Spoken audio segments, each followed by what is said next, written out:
everybody, for those of you that don't know, this is Bob Blanford. He is the RJB Woodturner there on YouTube. All of his links will be left in the description box below. This year me and Bob met at the Indianapolis Woodworking Show, and he has graciously invited us into his shop to be the second installment for the Meet the Maker series. So Bob, for those of you that may not know, who are you and where are you from? Well, Corey, I want to thank you for having me on the show today. It was great meeting you and getting to know you down at the Woodworking Show. I am originally from Louisville, Kentucky. I moved to Southern Indiana about 26 years ago to pursue my career after college. I'm a hobbyist woodworker and a YouTube video creator. How did you get into making? I really didn't start woodworking creatively until about 13, 14 years ago.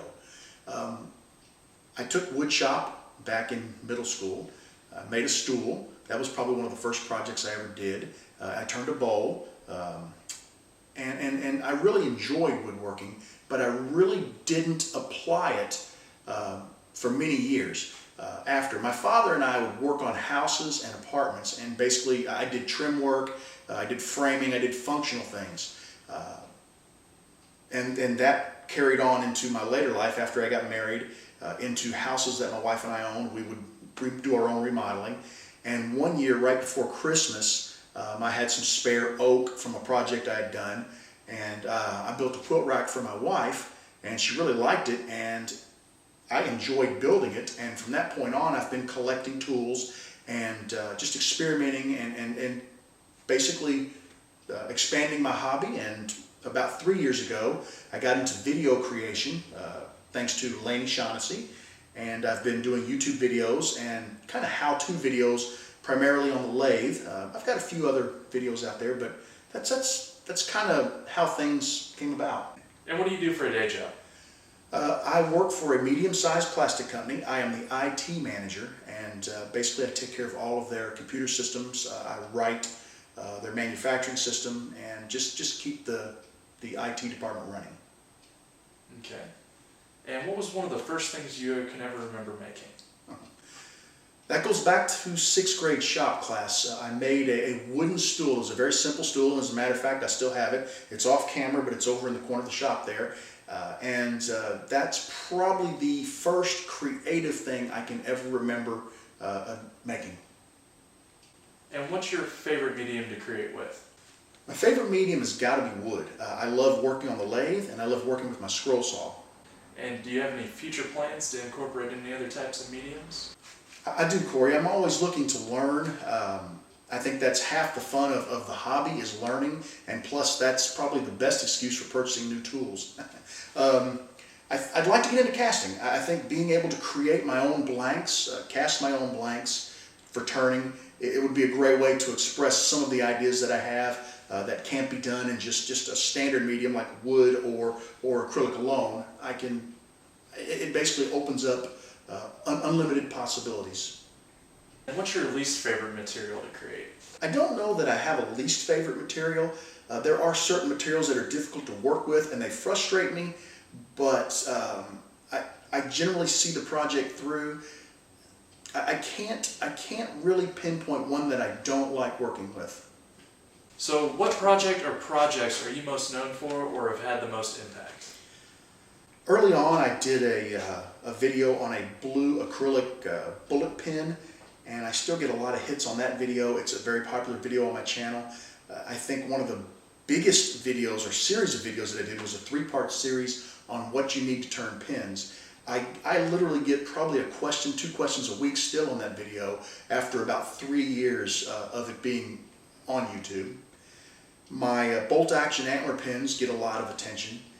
And I generally think what I'm known for is my enthusiasm. I mean, when I approach a project, I have a lot of energy. I really get excited about the project. I think people like that. I do the best that I can to explain that project in detail so that someone can watch one of my videos, they can go out into their shop and recreate what I did with very little issue. They can really expect that they're going to be able to get results very close to what I get after watching one of my videos. So Bob, in your mind, what's your most memorable project? What meant the most to you? I think one of my most memorable projects, or a couple of projects that are most memorable to me are my soda can segmented ink pen. That was just a blast to do. I really enjoyed it. And some of the ones I've been doing lately on the modified ink pen and the modified mechanical pencil, they've just been a blast to do, and they're probably some of the more memorable. Of course, they are the more recent, but I really enjoyed doing them. I enjoyed sharing them, and I've got a lot of interaction with the YouTube community from those videos. So Bob, what project are you most proud of? Well, thinking back, probably the project I'm most proud of, I didn't even shoot a YouTube video on.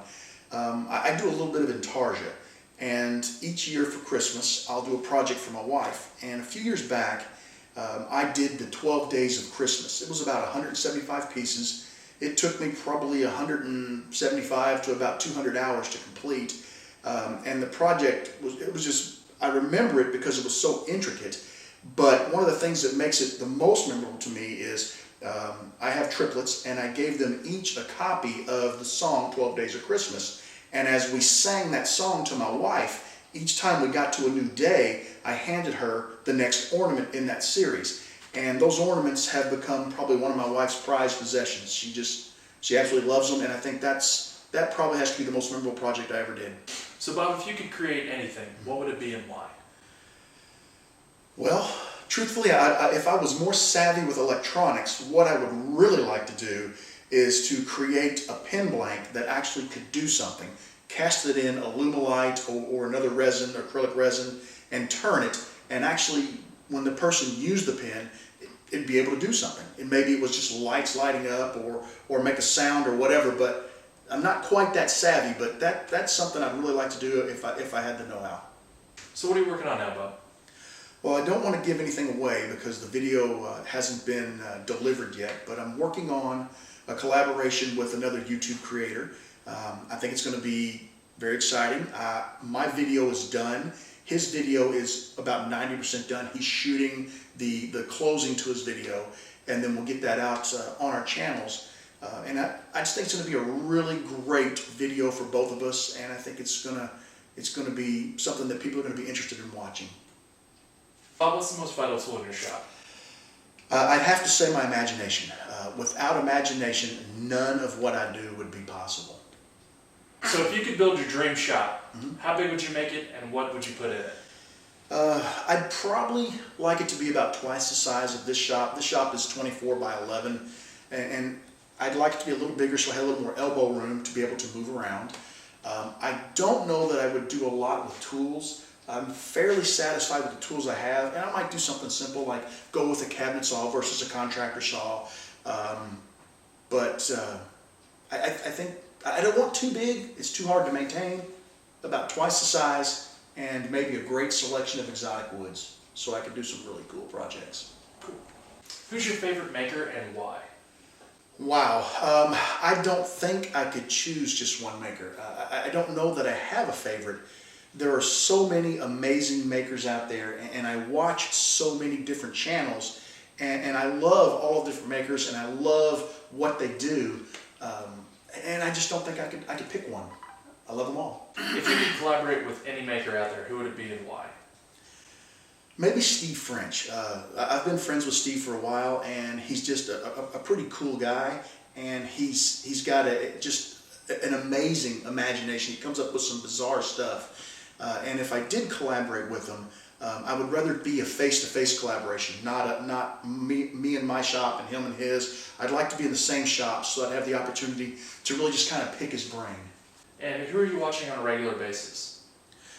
Wow, I probably subscribe to about 100 channels. I'm watching Steve Ramsey, Peter Brown, Mike Walt, Carl Jacobson, April Wilkerson, Black Widow. I got a bunch of channels that I watch. I'd guess in excess of 100. So Bob, what was your last tool purchase? Well, when we met up at the tool show, I picked up a couple of Easy Wood carbide tools, one hollowing tool, one roughing tool. I've picked up a laser hollowing system to let me control the thickness of vessels or bowls, the walls of vessels or bowls. And most recently, I've purchased a dust collection system for the shop, so it's been a good couple of months for me. So Bob, what's been the biggest obstacle in your making career? I would say the biggest obstacle was, and probably always will be time. Time is just difficult to come by. I work a full-time job. This is my hobby.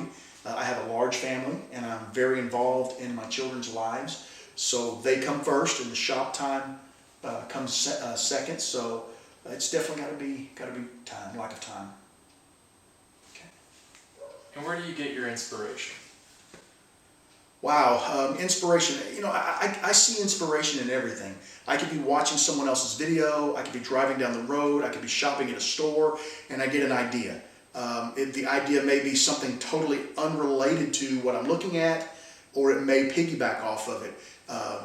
And I keep a black book where I write those ideas down so that I don't forget them, and when there is an opportunity to work on them, I take advantage of that.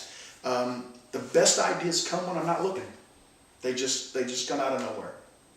Okay. So Bob, do you have any other advice for others that want to get into woodworking or into content creation or in general? Yeah, I'd say a couple pieces of advice. First would be, don't get hung up on perfection. Wood is imperfect. And you might look at a project and see 20 flaws, but someone else will look at that project and think it's the most beautiful piece of work that they've ever seen, and they just fall in love with it. And the second thing that I think I would probably say is the old adage, if at first you don't succeed, try again. Don't give up. When you are working on a project and you have an issue with the project, try to fix the issue.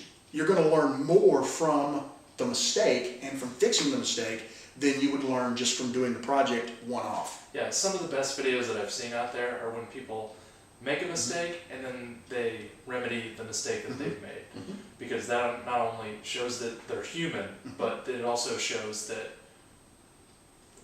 a way that you may not have thought about how to fix a mistake in your own shop. And the nice thing is, many times a decent repair will add character to the project and make the project look even better than you initially had expected. So yeah, definitely. Bob, thanks for having me down. I appreciate it. The floor is yours. Where can everybody find you? Well, first of all, thank you for coming down and visiting me in the shop. I primarily operate on 2 social medias. The biggest for me is YouTube. I can be found by searching for RJB Woodturner. The second social media that I use quite heavily is Facebook. I can also be found at RJB Woodturner. And I do a lot of behind-the-scenes stuff there when I'm working on projects. I'll take a quick snapshot, drop it out there, comment on it, and then I interact with people. And I will make sure that you have all of the relevant information to be able to post those in the comments of the video. Very good. Cool. Thanks, Bob. Thank you very much.